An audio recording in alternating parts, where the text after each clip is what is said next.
Hey there, savvy savers. If you're a Capital One Savor cardholder, you're probably loving the rewards on dining and entertainment. But let's talk about something even better: setting up autopay to make your bill payments effortless and on time. In this quick guide, I'll walk you through the simple steps to enroll in autopay for your Capital One Savor card. This feature can help you avoid late fees, build your credit, and free up your mental space for more fun stuff. So, grab your phone or computer, and let's dive in. First things first, you'll need to log into your Capital One online account. Head over to the Capital One website or open their mobile app, and enter your username and password. If you don't have an account yet, it's easy to set one up.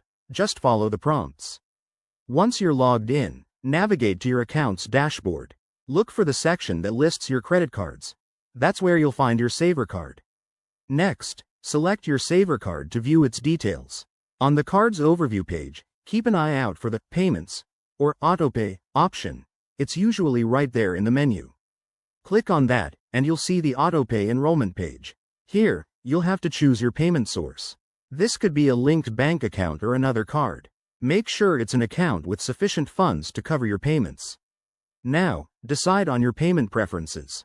You can set it up to pay the minimum due, the full balance, or a specific amount each month. Double-check the details to ensure everything looks good. Accuracy is key to avoiding any surprises. Once you're satisfied, hit the Enroll or Activate Autopay button. You might get a confirmation email or notification, so keep an eye on that. And just like that, you're all set. Your payments will now happen automatically on the due date. Remember, you can always check or adjust your autopay settings anytime through your account. If you run into any issues, Capital One's customer support is just a call away. Thanks for watching, and happy saving. If you found this helpful, give it a thumbs up and subscribe for more financial tips.